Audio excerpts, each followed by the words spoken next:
सृष्टि के अंत पूर्व एक पुण्यात्मा राजा तप कर रहा था। राजा का नाम सत्यव्रत था। सत्यव्रत पुण्यात्मा और उदार हृदय के थे। सुबह का समय था, सूर्योदय हो चुका था। सत्यव्रत कृतमाला नदी में स्नान कर रहा था। उन्होंने स्नान के पश्चात जब तर्पण के लिए हथेली में जल लिया तो हथेली में एक छोटी सी मछली भी आ गई। सत्यव्रत ने मछली को नदी में छोड़ दिया। तब मछली बोली, राजन, जल के बड़े जीव छोटे जीवों को खा जाते हैं, कृपया करके मेरे प्राणों की रक्षा कीजिए। सत्यव्रत के हृदय में दया आ गई। उन्होंने मछली को अपने कमंडल में डाल दिया। एक रात में मछली इतनी बड़ी हो गई कि कमंडल छोटा पड़ने लगा। दूसरे दिन मछली बोली, राजन, मेरे लिए कोई दूसरा स्थान ढूंढिए, मेरा शरीर बढ़ गया है। सत्यव्रत ने मछली को मटके में रखा। यहाँ भी मछली इतनी बड़ी हो गई कि मटका छोटा पड़ गया। दूसरे दिन मछली ने पुनः सत्यव्रत से कहा, राजन, मटका भी छोटा पड़ रहा है। तब सत्यव्रत ने मछली को तालाब में डाला, किंतु तालाब भी छोटा पड़ गया। फिर उन्होंने मछली को नदी और समुद्र में डाला।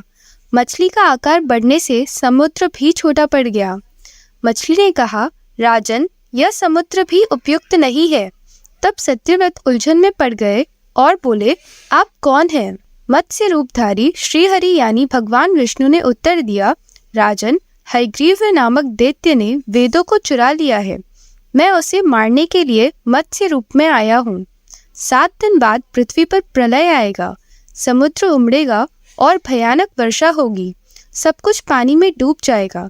एक नाव आएगी, आप अनाज और औषधियों के बीजों को लेकर सप्त ऋषियों के साथ नाव पर बैठ जाइएगा।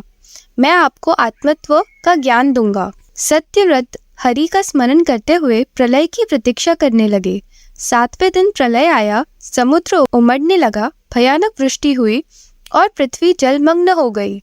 एक नाव आई। सत्यव्रत सप्त ऋषियों के साथ नाव पर बैठ गए और अनाज और औषधियों के बीज भी ले लिए। नाव प्रलय के सागर में तैरने लगी। अचानक मत्स्य रूपी भगवान प्रलय के सागर में दिखाई पड़े। सत्यव्रत और सप्त ऋषियों ने मत्स्य रूपी भगवान की प्रार्थना की। आत्मज्ञान पाकर सत्यव्रत जीवन मुक्त हो गए। प्रलय शांत होने पर मत्स्य रूपी भगवान ने हयग्रीव को मारकर वेदों को पुनः ब्रह्मा जी को दे दिया। इस प्रकार भगवान विष्णु ने वेदों का उद्धार किया और संसार का कल्याण किया। तो फ्रेंड्स, आशा करती हूँ कि मेरे द्वारा सुनाई गई यह छोटी सी कथा आपको पसंद आई होगी।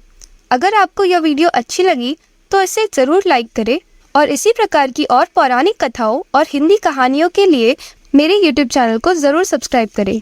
Thank you.